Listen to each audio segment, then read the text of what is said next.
pour tous vos projets de construction ou de rénovation. Soka Vitre manolotra anao ny Vaovao. Soka Vitre, très sincèrement à votre service.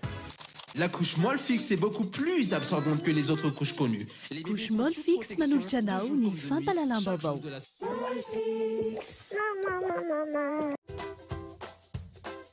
Pour vos travaux de rénovation et d'aménagement, ne ratez pas le grand déstockage. Batimax manolotra anao ny fampalalam-baovao. Batimax, la qualité au meilleur prix. En plus, la visite est gratuite.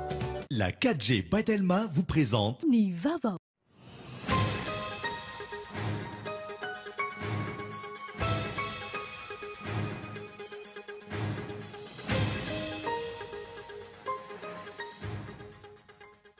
Androany no tanterahina ny fanitrihana ny filoha teo aloha Zafy Albert. Nisy ny napetrany teto amin'ny tany sy ny firenena. Anjarany taranaka teoriana no maneho ny asana tombony ary manatanteraka azy hatramin'ny varany. Ny andindin'izay no arainao anatin'ny matoan-datsoratra Boazarazana Tsoa. Araka ny efa narainao teto amin'ny fampalalam-baovao ny Kolo TV omaly, miteraka korontana ho an'ny rehetra ny fandrosoa miempotra ataon'ny fanjakana. Fanasaziana izay no isokajiny avy eo anivon'ny dioseze n'Antananarivo misana ny fampianarana. Ny fanemorana indray ny fidiran'ny mpianatra ho amin'ny fahaenina ny volana novambra ho avy izao. Manoloan'izany miandry ny fandraisana andraikitry ny fanjakana izy ireo ary manambana ny ampiditra ny mpianatra katolika ny alarobia izao. Samba ny eto Madagasikara ny fiparihan'ny pestiny avokafoka tahaka izao. Io no nambaran'ny talen'ny Action contre la faim eto an-toerana. Tamin'ny alalan'ny trano kalam-pifandraisany manoloana ny fisian'ny pesta izay tsy voafehatra amin'izao. Ankilany, roa indray no maty ny pesta omaly araka ny tatitry ny BNGRC. Nanomboka io maraina io ny casting voalohany amin'ilay fifaninanan-kira cover bande originale izay karakarain'ny Kolo TV FM, tonga maro ireo ankizy. Ary farany ao Afghanistan, ny tranganasa fampiororona indray omaly tao amin'ny moské chiite ao Kaboul. Raha ny tatitra vonjimaika 70 isany maty, mahery ny 520 no naratra. Ny Eta islamika no voalaza ao ambadika izany.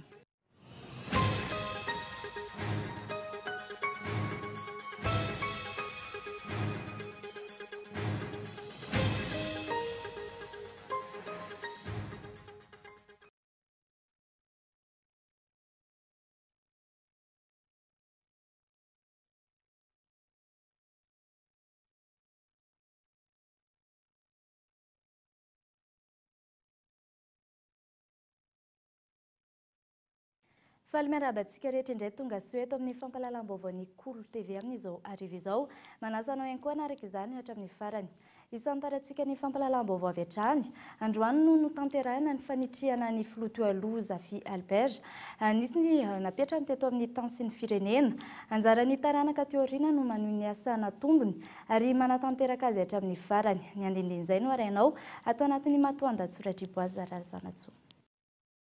Ny andro ny asabotsy faraka amby 20 ny volana Octobre 7 no nanitrihana ny filoha teo aloha Zafy Albert atao amin'ny komina Betsika distrika Anambilobe. Andro natao fisaonam-pirenena ofa ny mezam-boninahitro filoam-pirenena teo aloha io. Lazaina fa very olomanga ny firenena sy ny vahoaka. Very lehilahy fatrapanaja ny vahoaka sy ny lalàna fa indrindra ny demokrasia. Very manampahaizana ihany koa teo amin'ny lafiny fitsaboana. Saingy nametraka fomba fijery sy fomba fiasana mampiavaka azy teto amin'ny firenena izy. Eo ny fanajana fitsarana, ny fanajana ny antenne ary indrindra ny fametrahana avy ny fampiavana-pirenena. Nanaiky ny fampiatoana azy ny filoha Zafy Albert, proof fa fatrapanaja ny atao hoe tantandalàna ny tenany, fa tsy mifikitra amin'ny fitondrana ho fiarovana tombotsoa manokana. Fa ny fampiavana-pirenena no isan'ny nahasarotiny azy amin'ny fiainam-pirenena. Fototry ny fampandrosoana ny fampiavana-pirenena. Rehefa mihavana ny malagasy ary mifanaja, mipetraka ny fototry ny fampandrosoana satria fiarahamonina milamina no manatanteraka izany. Anjarany mpitondra sy ny taranaka ty afara ny manatanteraka ny asa efa natombo ny filoha teo aloha Zafy Albert. Saingy raha izany singanina manokana tsy nanohy izany ny mpitondra ty aoriana. Raha ny fanajana lalam-pandrenana no resahana. Tsy tasotra ny fanajany fahefanapana tanteraka ny lalam-pandrenana na ny fanapa-kevitry ny anteny mera-pirenena. Tsy tasotra ny fanajany fitsarana avy momba ny lalam-pandrenana, ny fanapa-kevitry ny anteny mera-pirenena tamin'ny fampiatona ny filohan'ny repoblika.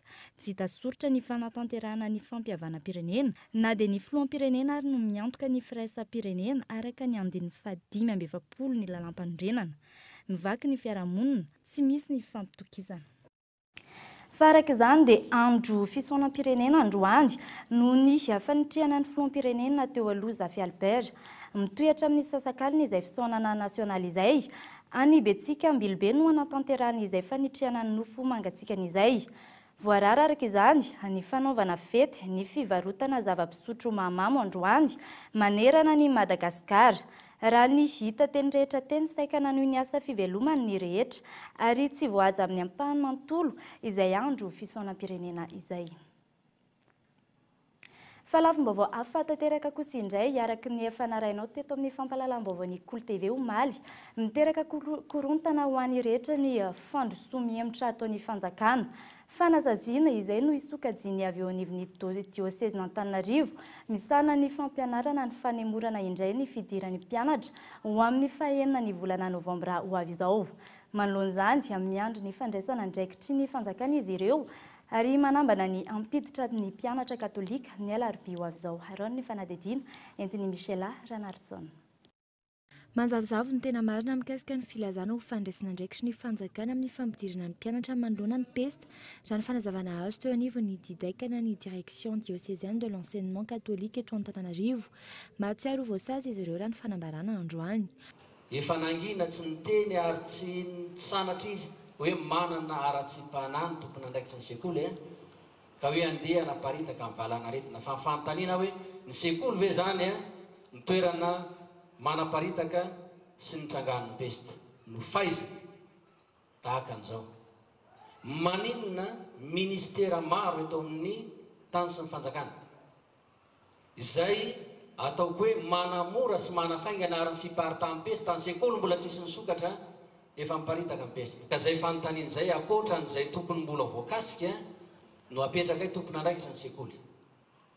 Efa maninona ny sekoly ihany no iaran'izao, inona ny ao ambadika alao vakina ny tena marina. Ny fanontaniana faharoa dia efa nisy fotoana raha isika hoe tany amin'ny volana septambra ny andohany ty valana aretina ty zany hoe roa volana tsy voafe ka afaka mamiantoka hoe fanjakana fa tapabolana io dia voafe ka iverina hianatra daholo ary tsy misy fipetratsony ny fampidirana. Fanontaniana mipetraka araka izany hoe inona ny toky omeny ny fanjakana fa ho voafe ao anatin'ny tapabolana ny pesta raha toka tao anatin'ny roa volana tsy nisy ny fivoarana raha ny fanazavan'izy ireo hatrany androany. Manoloan'izay, raha tsy misy ny fandraisana andraikitra iverina isokatra sy ampititra ny mpianatra ao amin'ireo sekoly katolika ao anatin'ny diosezina Antananarivo ny alarobia 20 Octobre izao. Ka alanenina no apetrakay. Izany hoe manana ny androany ny rapitso dia ny alatsinainy ny ao amin'ny tompony andraikitra ny fanabeazana. Talaty izay miantso ny tompony andraikitra andefa olona ampiofana andre tompony andraikitra reto izy inona ary ny tokony atao fa izay raha manoloana ny zava-misy efa lava loatra izay tsy nianarana. Ny alarobia zany diteo naneo ve an'izay fihetsika izay ny fitondrana ka nandefa andreo tompony andraikitra na agent communautaire io na tompony andraikitra ara-pahasalamana hoe raha hianatra ary ianareo zao mifepetra raisiny. Raha ohatra moa tsy misy zay ny alarobia zany no miverina mianatra ny sekoly katolika. Andrasana araka izany ny toin'izay raha ny antotanisa manodidina ny 500 ireo sekoly ao anatin'ny diosezina Antananarivo, faritra Analamanga, Sitasy ary Vakinakaratra. 9 kosa ireo mpampianatra ary mpianatra 4 alina sy 1 hetsy. Fa sambany eto Madagasikara ny fiparihan'ny pesta ny avokaavoka tahaka izao. Io nambaran'ny Italiany Action contre la faim eto an-toerana tamin'ny alalan'ny tranokala-mpifandraisany manoloana ny fisian'ny pesta izay tsy voafehatra amin'izao. Ankilany roa indray no matin'ny pesta omaly araka ny tatriny BNGRC farany. Mitotaly 7 araka izany ireo namoiny ainy hatramin'ny fisian'ity aretina ity. Arao ny fanadihadiana. Loza mitatao any Madagasikara ny fiparihan'ny peste ny avokavoka na ny peste pulmonaire. Aretina izay mifindra amin'ny alalan'ny pidi-drora ary mora miparitaka. Samba ny eto amintsika no nidanganany tratran'izay peste ny avokavoka izay naneho ny heviny mikasika izany ny talain'ny action contre la faim eto an-toerana Olivier Guillou tamin'ny alalan'ny tranokala mpifandraisan'ny action contre la faim. Madagasikara ihany sisa no isan'ny firenena ahitana ny valana aretina peste. Misy vanim-potoana ny fisiany aretina peste eto Madagasikara, ny peste bubonika na ny peste ny atody-dariana izay tsy arety mifindra amin'ny samy olombelona ary hita kokoa any ambanivohitra no nisy teo aloha isan-taona. Ny mahasamihafa ny fiparitahan'ny valana aretina peste eto Madagasikara ankehitriny dia ny fisiany peste pulmonaire na ny peste ny avokavoka, aretina farany izay mora mifindra indrindra ary hita traizatraiza indrindra ny tanan-dehibe izay sindreo fepetra rehetra mora hiparitahany. Raha ny zava-misy anefa memitombo hatrany no tratry ny peste ny avokavoka raha ny antontanisa hatramin'ny fisiany ka hatramin'ny nahazona tatitra farany avy amin'ny BNGRC sy ny ministeran'ny fahasalamana anjerena. Izany hoe tafiakatra 12 seninjato io araka ny tatra avy amin'ny BNGRC ny faha 9 ny volana Octobre teo. Misy amin'izy ireo no efa nahazo fitsaboana saingy mitohy ny fiparitahany aretina. Nanamafy hatrany talain'ny action contre la faim araka ny hita anatin'ny tranokala mpifandraisana fa mbola tsy voafehy ity valana aretina ity, ny elengana loatra ny peste teto amintsika izy. Nanamafy anefa ny ministeran'ny fahasalamana raha tsy ahivina fa efa voafehy ny valana aretina. Raha ny hita misy hatrany no mamoy ny ainy isan'andro, roa ny maty peste omaly manerana Madagasikara hoy ny BNGRC, 70 no voamarina fa voan'ny peste tao anatin'ny iray andro araka ny tatra no voaka omaly hatrany. Izay ny amin'iny fa eo amin'ny sehatry ny fampihavana-pirenena indray.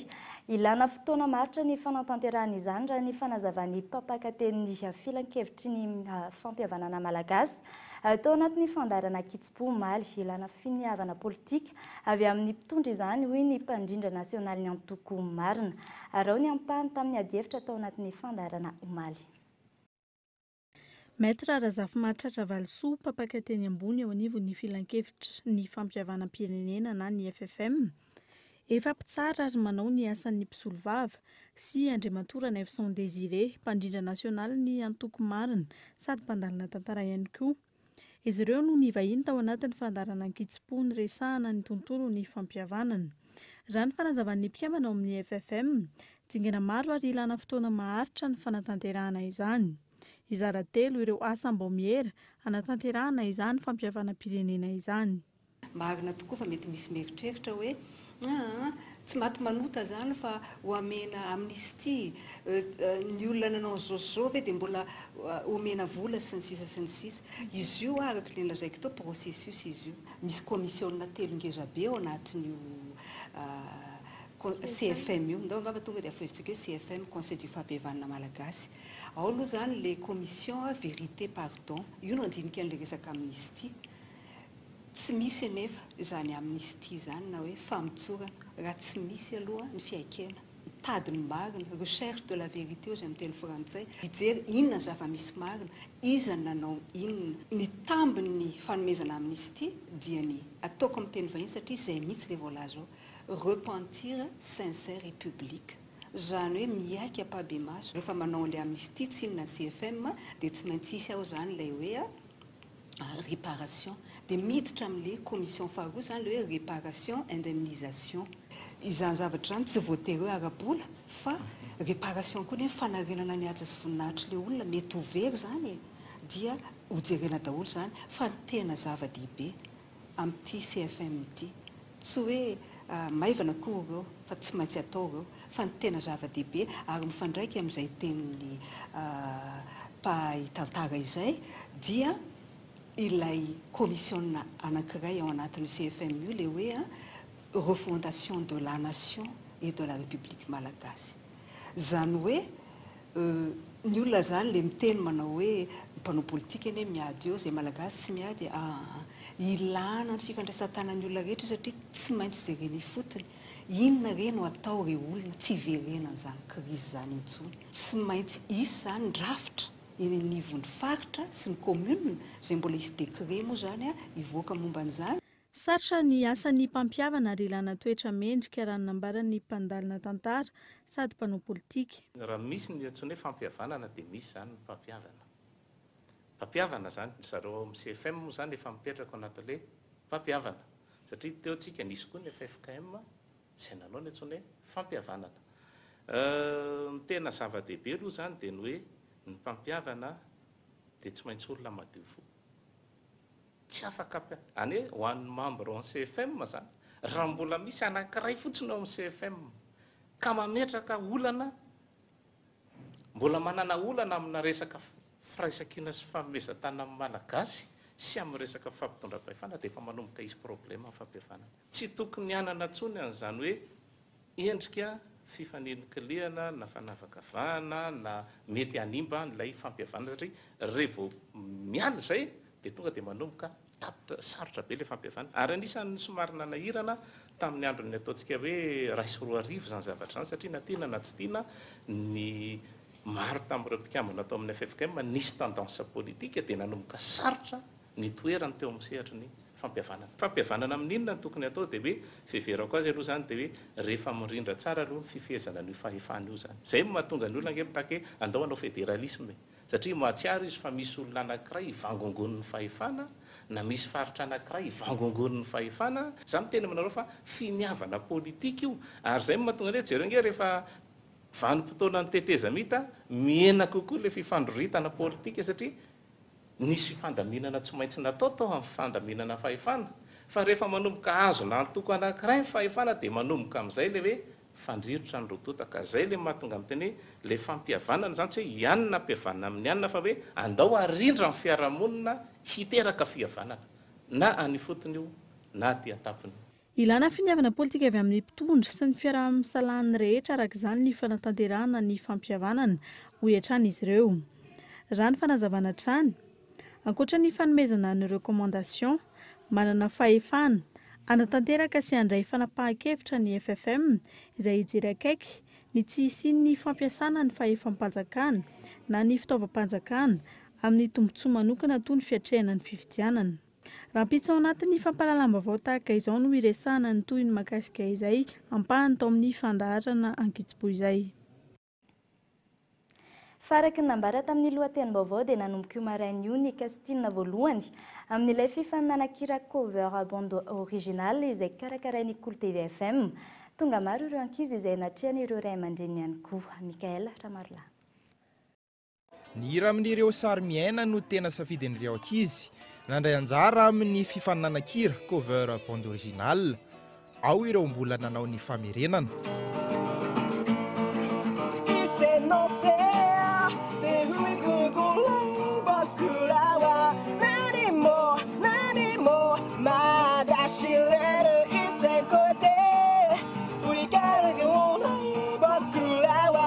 Mbola nisy ihany ny fitaintainana tamin'ireo ankizy, indrindra ho an'ireo izay vao handray anjara voalohany amin'ny fifaninanana toy izao. Na izany aza, efa vonina avokoa izy ireo hiatrika amin'ity kastina voalohany ity, na teo amin'ny fisafidianana ny hira, na ihany koa teo amin'ny fanomanana rehetra. Somary stressé ihany zany amin'ilay izy. Fa on est là pour s'amuser et c'est fotsiny nandehananay aty. Je veux y croire any réponse. Niavatra ao amin'ny mpandray anjara hafa zany dia ataovy le izy fa aza mistressé fa on est juste là pour s'amuser dia ataovy tsara fotsiny. L'histoire éternelle amin'ny La Belle et la Bête.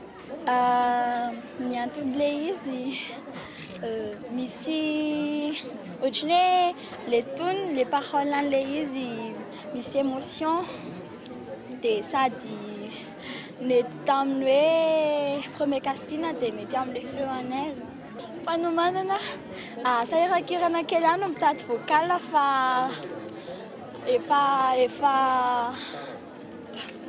mety.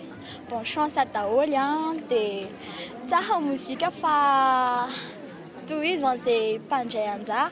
Manodidina ny 7 taona hatramin'ny 20 taona izy ireo no nandray anjara tamin'ity fifaninanana ity. Ao no nandeha irery, ao no nisy niaraka tamin'ny namany, ary ao kosa ireo natrehan'ny ray aman-dreny. Fitaovana an'ilay hira mihitsy zany sady mba makahery an'ny ankizy. Dadany arasaka andefa misy fanadiovana fao be amin'ny fokotany dia tsy nandefa izay rehetrarehetra mihitsy zany andeha aty.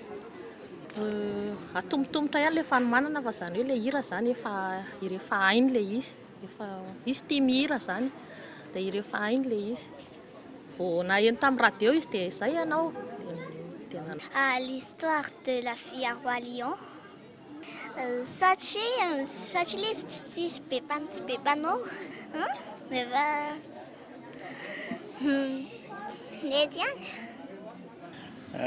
Ny antony aloha atao hoe sehatra voalohany mba hahafaha miseho sy mandray anjara amin'ny kilalao ohatra izao, mba hahafahany hoe mahafantatra hoe ohatrin'ny ahoana izany lalao ohatrin'ny ahoana izany hoe mipartisipe amina zavatra ohatran'izao, mba hivelarany koa sehatra samihafa zany.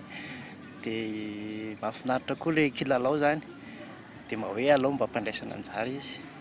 Nahita an'ilay izy tamin'ny voalohany loatra tsy dia nieritseritra ininona loatra satria izy coverana bande-annonce. Fa rehefa nandeha teny mahita an'ilay annonce foana dia hoe ohatry mety ihany raha mandray anjara tsika. Dia nieritseretina koa moa inona ilay hira ho atao dia nisy hira tonga atao anatin'ny saina ihany dia hoe andao ilay izy atao fa mety ety ihany. Ny raha ho ataoko Rosalinda, tiako ilay mihira. Tianao an'ilay izy zay tena ataoko. Itoeram-pitso ny Kastina faharoa ho an'ireo tafiakatra tamin'ity androany ity. Rien ne se ressemble, rien n'est plus pareil. Mais comment savoir la peur envolée que l'on s'est trompé. Famelohan'ny anarana ny toy ny fampalalam-baovao dia ireto misy dokavatra.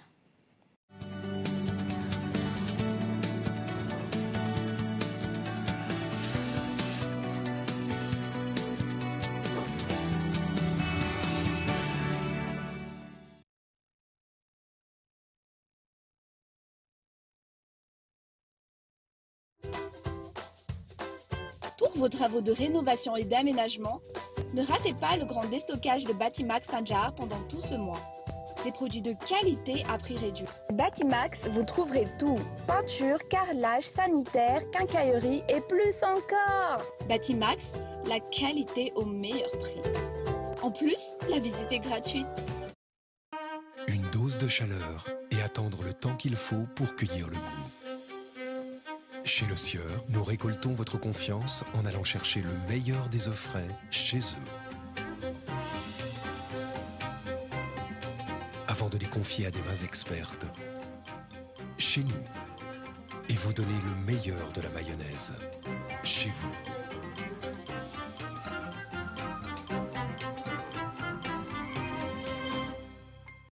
Et les huiles Le Sieur sont aussi les meilleures.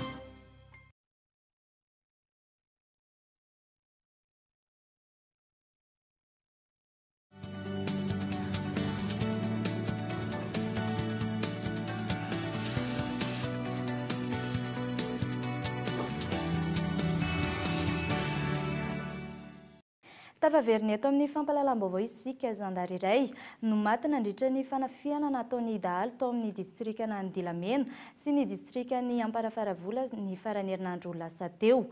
Maro ihany koa no lasan'ireo dahalo, noho izany mandry tsy lavo loha any mponina. Mikael Ramallah. Omby misa 7 no lasan'ny dahalo tao anatin'ny roa andro ny 17 ny volana Octobre sy ny 14 ny volana Octobre lasa teo tao amin'ny distrikana Andilamena sy distrikana Amparafaravola. Nisy ihany koa ny omby tavaverina tao aorian'ny fanarahandihy nataon'ny mponina sy ny zandary ary zandary iray no maty tratran'ireo dahalo.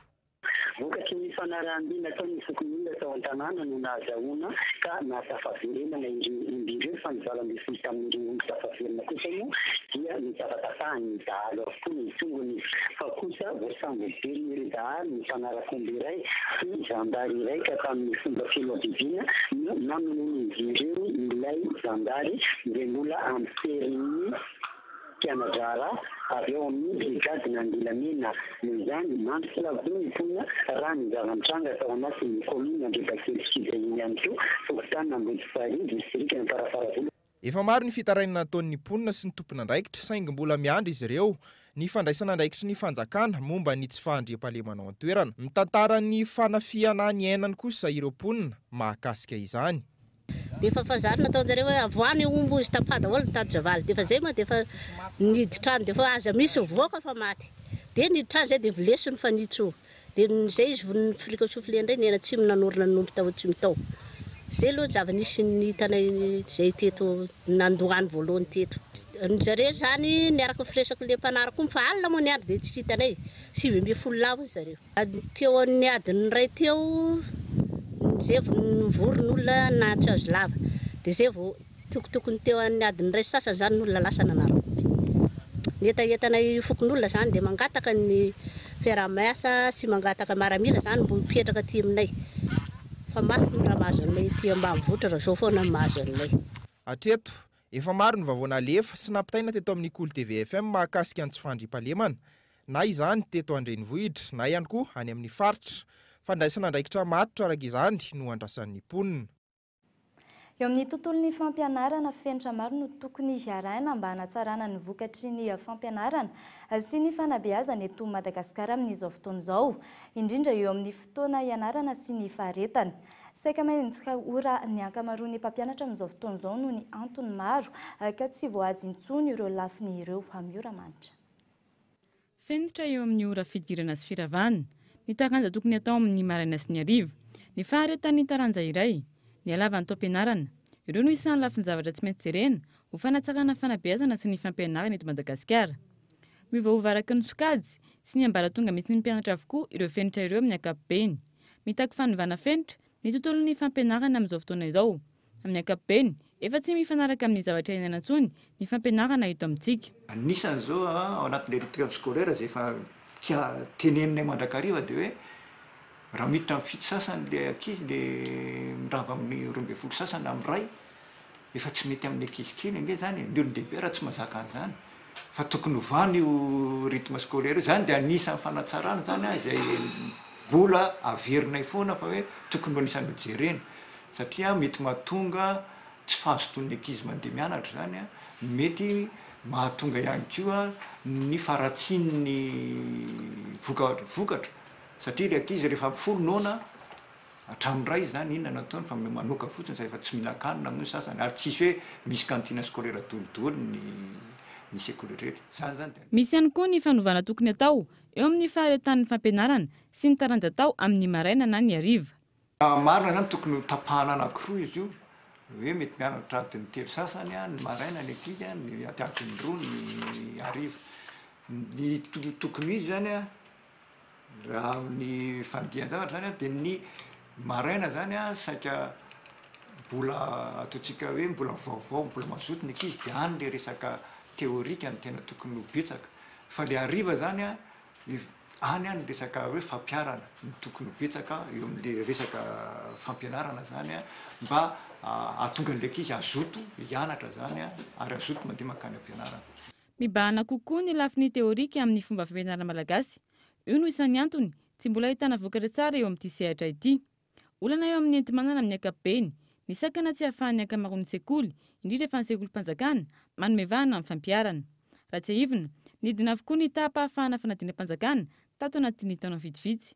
Ho Antananarivo renivohitra, nidina ho 470 faingo 770 isanjato ohatra ny tahapahafahana fanadinana baccalauréat ho an'ny taom-pianarana 940 raha toka 770 faingo 7 isanjato izany ho an'ny taom-pianarana 540 nahitana fidinana ihany koa ny tahapahafahana fanadinana BEPC teto Antananarivo renivohitra raha 250 isanjato ho an'ny taom-pianarana 540 lasa 770 faingo 4 isanjato izany ho an'ny taom-pianarana 940 Fa ireo karazana arorana akanjo maivana, kapa, manomboka mandeha ny tsena amin'izao vanim-potoana mafana izao ireo mpivarotra nanaovana fanadihadiana.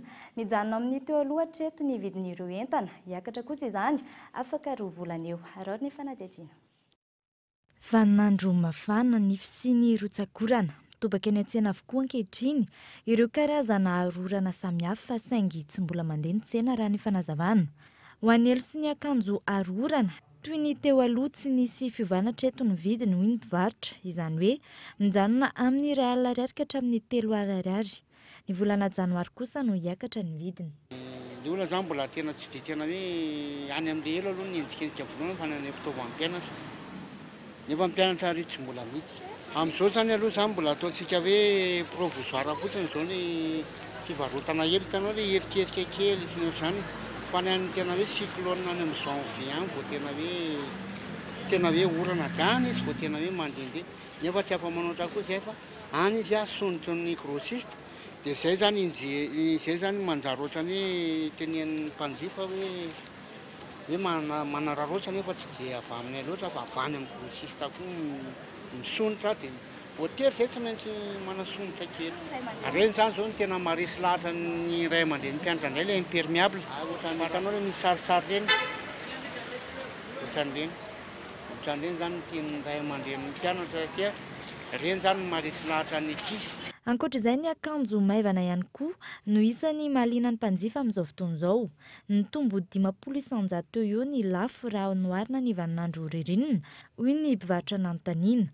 Ny robe no tena mandeha, friperie, vaovao vita avy any ivelany na ny vita eto an-toerana samy betsaka manjifa avokoa raha ny fanazavana trany. Vita eto an-toerana ihany ka. Confection. Mini zao no tena mandeha amin'izao fa maxi no mbola tsy dia mandeha. Dia body ohatr'izay. Volana Desambra no manomboka miakatra ny vidin'entana eny an-tsena noho ny fety isan-karazany amin'ny fotoana io. Raha ny hita efa mahazo toerana ny vita malagasy, betsaka no mankafy sy manjifa izany. Ny vidiny lafo kokoa oharina amin'ny vita sinoa no mbola olana hoy ny olon-tsotra. Tontolon'ny toe-karena mila ampiakarina ny tampamikaran'ny tantsaha mba tsy hisy fanafarana varentsony any ivelany hoy ny teo anivon'ny ministeran'ny fambolena. Manana tany sika ary tokony trandrahana ihany koa izany. Olana ny fahazaran'ny tantsaha mampiasa ny teknika mpambolena ny entin-drazana. Fanadidina entiny Mikael Ramarla. Tetikady matanjaka ny tokony apetraka ahafahana mampiakatra ny tahampamikaran'ny tantsaha eto amintsika, hoy ny fanazavany teo anivon'ny ministeran'ny fambolena. Tokony tsy hisy ny fanafarana raha toka ny vary no resahana rehefa ampy ny teknika mpambolena rehetra. Hoe ahoana ny ampitana zany amin'ny tantsaha? Mety vaovao zany nefany mila fikarohana koa zany hoe efa elitsika ny nanao an'izany fampianarana mamboly vary zany efa ely nanao fikarohana fa mbola vitsy ihany ny tena tafita amin'ny tantsaha fa ny sasany zany mbola manao an'le mahazatra azy dia mila fikarohana ara sosiolojika zany ahoana tena fahana mampita ny vokatra io amin'ny tantsaha mba tena azahoantsika an'le vokatra tena ilaina. Hatreto mbola maro ny ezaka tsy maintsy atao noho ny fahazaran'ny mpamboly ny fambolena nentin-drazana. Le mbola tsakana dia satria ny tantsahantsika efa zatra n'le hoe io ny fambolena nentin-drazana efa io fambolenay dia zay zany mila avozina dia ankoatran'izay ihany koa mila ampiana ihany koa satria rehefa hoe zao zany ny zezika zao zany masomboly dia mila atao tonga eny aminy zay. Misy araka izany ny tetikasa fivary izay iarahana amin'ny firenena Japone, tetikasa izay karohana ny momba ny tany eto amintsika, ny tontolon'ny fambolena indrindra ny vary. Izay ny amin'iny fa mivoatra manaraka ny toetry ny andro, ny dia ary tsy manapataperana ny karazany. Famoronana no ahafana mampivelatra izany. Isan'ny mpanakanto namorona dia iray Vaovao Esperanto no ny antsony azy. Aingam-panahy avy amin'ny tantara tena izy no nanatontosany famoronany arahoary. Malagasy mpandihy iray monao Europa Vaovao Antoana maro ny anarany ny dihy nentim-paharazana malagasy sy ny dihy fototra avy any ivelany. Nanapa-kevitra ny tena ny fahamorona dihy Esperanto no ny antsony izany. Ny taona 2024 no namorona n'ity dihy niainga tamin'ny tantaran'ny ainany. En novembre 2015, en fait, il y avait les attentats à Paris. Ny novambra 2024 dia nisy asa fampiorona tany Paris izao anefa tamin'ny fotoana io teny amin'ny manodidina ny Bataclan teny ary tena nanamarika satria niororo ao. Tahotra hafa mihitsy anefa izany satria tsapako fa tanora mitovy tanteraka amiko ireo mpampiororo ireo. Io tantara io dia tena mampalahelo ary mila asa manokana eo amin'ny lafiny maha-olona mba tsy ho lasa fankalana. Aleo miezaka manova zavatra mba hananganana fiarahamonina matanjaka sy mifanohana ary tsapako tokoa fa tokony hanao zavatra manaraka izany ao. Andao resahana. Tena mety tokoa izany hoe maneho sy mamoaka azy mba hahatonga atsika hiaraka handroso sy hijery hoe ahoana ny atao mba handroso amin'izay maha-olona izay. Quand même exprimer. Firenena maro no efa nampisehoan'ny dia Esperanto tamin'ny alalan'ny fampisehoana antsehatra. Anandratra avy ny anaran'i Madagasikara ny tanjony amin'izany. Eto ezainy ampitaina amin'ny alalan'ny fihetsika ireo fihetseham-po samihafa.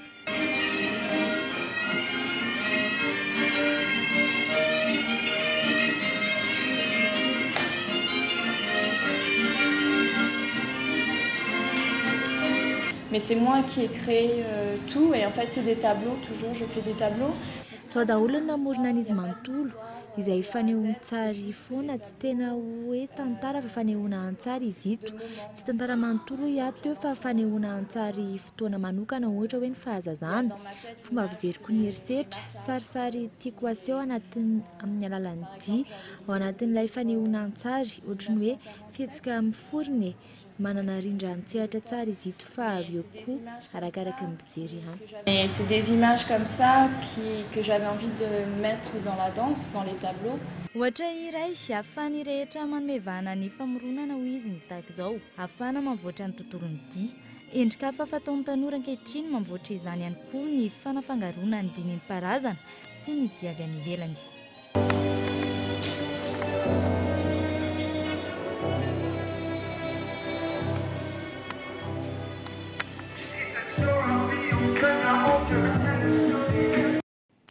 Fa ny tontolon'ny fahasalamana tany amin'ny faritra Menabe kosa indray no entina aminao ao anatin'ny fandarana alalino rampitso amin'ny 7:00 arao ny santionany amin'izany.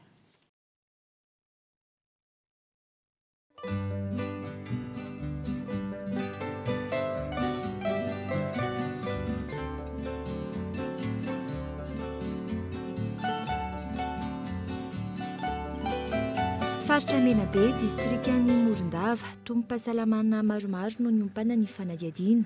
Iray tamin'ireo notsidihana voalohany tao amin'ny CSB2 Bemanonga 20 km amin'ny alan'ny Morondava. Teto ranitra tato amin'ity tombom-pahasalamana ity, tsy karitra avetrany tsy fampitian'ireo olona mandray an-tanana ny marary. Ponina manodidina ny 720 sy 591 alina no hita eto Bemanonga. Programa pitsaboana maromaro no hita eto amin'ny CSB2. Raha ny fanazavany mpapivelona iray taorian'ny fahatongavany teo amin'ny CSB2 no nanomboka indrindra ny asa na izany aza amin'ny ankapobeny tsy ampy ny olona misana izany. Porofo, raha ny fanazavana mazana raha toka tsy eo ny olona tokony isana ny programa pahasalamana iray dia izy ireo ihany no mandray izany. Problème zao ohatra ny resaka personnel ny programme anankiray ao anatin'ny CSB ao anatin'ny centre de santé zany tokony mba hampirindra tsara anazy sy hampandeha anazy dia tokony olona iray mitazona programme iray farafahakeliny dia talohany natongavako teto zany tsy ampy le izy dia olona iray mitazona programme 2 na 3 dia rehefa tonga zany dia afaka nizara tsara ohatran'izay le programme dia zao za mitazona resaka CPN sy accouchement ny resaka maternité zany za mihitsy mitazona azy. Visy ny prestation satria miampy ny olona dia mivalapaka kokoa ny andraisana azy misy le olona manokana andray anazy. Tsy mihodina foana na eo le tompona andraikitra na tsy dia amin'ny fotoana tsy maha eo an'izay hoe tompona andraikitra ny fanabeazanaizana na ny programme hafa dia zay eo mandray dia mandray an'izay koa. Fa eo amin'ny sehatry ny fanatanjahantena kosa indray taranja haiady.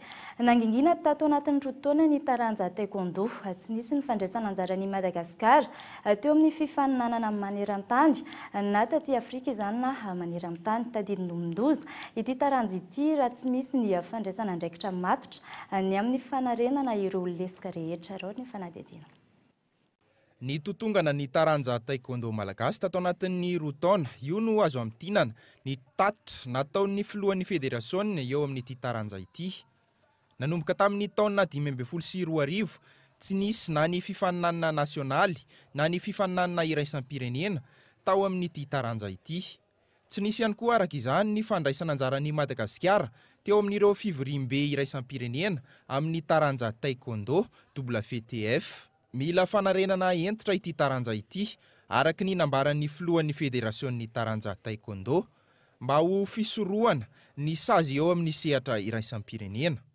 Fanarenana no atao tsy maintsy miainga zany aloha any amin'ny fikarakarana fiaonana indray dia ao anatin'izay fikarakarana feona zay tsy hoe sanatria antsona ny olona dia hikatroka eo fotsiny fa tsy maintsy misy zany ny famerenan-desina sy fampatsiahivana ny fitsipika araka ny teneniko teo misy fiovany ny fitsipika eo amin'ny taranjany feny taekwondo dia tsy maintsy ampitaina amin'ireo mpikatroka izay lalàna mifeny fitsarana lalao zay ao anatin'izay zany fifananana sy fampiofanana eo amin'ny lafiny ara-pitsipika vitsy zay dia manomboka amin'izay manarana tsikelikely manomboka hatrany amin'ny mpikatroka tanora indrindra ka hatrany amin'ireo mpikatroka lehibe zany zay efa ao anatin'ny fifaninanana. Raha tsy aivina, roa taona sisa no taom-piasan'ny Braon'ny Federasiona Malagasy eo amin'ity taranja ity. Roa taona izay tsy maintsy hanaovana ezaka na eo amin'ny fikarakarana amin'ny fifaninanana anatiny na ny fandraisana anjara eo amin'ny fifaninanana iraisam-pirenena.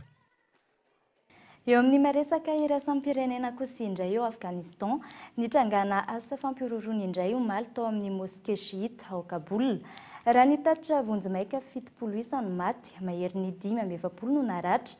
Ny Eta Islamika no voalaza ho ambadika izany arory ny fanadihadiana eo amin'ny sarin'ny France 24. Mahery ny 70 no maty, 520 no naratra. Io no tatitra vonjimaika manoloana ny asa fampiroroana nitranga tao Afghanistan tamin'ny moské chiite ao Kaboul. Lehilahy iray raha ny fanazavana no niditra tao amin'ity moské ity, nitondra fitaovam-piadiana ary nanapoaka bomba. Nanambara androany ny Eta Islamika fa izy ireo no ambadika ity asa fampiroroana ity. Ankilany tamin'ny fotoana ihany nisy fipoahana hafa tao amin'ny moské sunnite iray ao Gor. Tao amin'ny afovoan'ny tanàna, 20 namonainy vokatr'izay mahery ny 10 naratra, hoy ny ministry ny ady any an-toerana. Raha ny fanazavany manam-pahefana ny lehiben'ny polisy eo amin'ny faritro no nikendreny mpanao ratsy, mitotaly mahery ny 70 no namonainy tamin'ireo tranga roa ireo. Ny 20 ny volana septambra teo no nisy ny asa fampiroroana farany tany an-toerana izay nahafatesana olona misa 9. Tamin'ity taon'ity kosa efa mahatratra mahery ny 20 no maty vokatry ny fanafiana isan-karazany. Ny Eta Islamika hatrany no voalaza ho ambadika izany nanomboka ny fisiany asa fampiroroana tao Afghanistan ny taona 2024. No amafisina nanomboka omaly ny fandriampahalemana tamin'ireo moské maro any an-toerana hisorohana ny fipoahana hafa. Famelohan'ny sarana dia ho averina aminao ireo vaovao nisongadina tamin'ity anio ity. Androany no tanterahana ny fanetrehana ny filoha teo aloha Zafy Albert nisy ny napetrany teto amin'ny tansin'ny firenena. Anjaran'ny taranaka teoriana no manohy ny asana tombony ary manatanteraka azy hatramin'ny farany. Andro fisaonam-pirenena androany no nifanetrehana ny filoham-pirenena teo aloha Zafy Albert mitoetra amin'ny sasak'alina izay fisaonana nasional izay. Any Betsika Ambilobe no anatanterahana izay fanetrehana azy izay. Ary araky ny efa narainao teto amin'ny fampalalam-baovao Kolo TV omaly miteraka korontana ho an'ny rehetra ny fandrosoa mihemitra ataon'ny fanjakana. Fanasaziana izay no hisokajiny avy eo anivon'ny dioseze n'Antananarivo misahana ny fampianarana ny fanemorana indray ny fidiran'ny mpianatra ho amin'ny 9 volana novambra ho avy izao. Manoloana izany miandry ny fandraisana andraikitry ny fanjakana izy ireo ary manambana ny ampiditra ny mpianatra katolika ny alarobia ho avy izao. Dia izay koa toko kilasy toko vavy namarana ny fampalalam-baovao tamin'ity anio ity. Ankasitraina ianao nanaraka izany hatramin'ny farany. Veloma toko.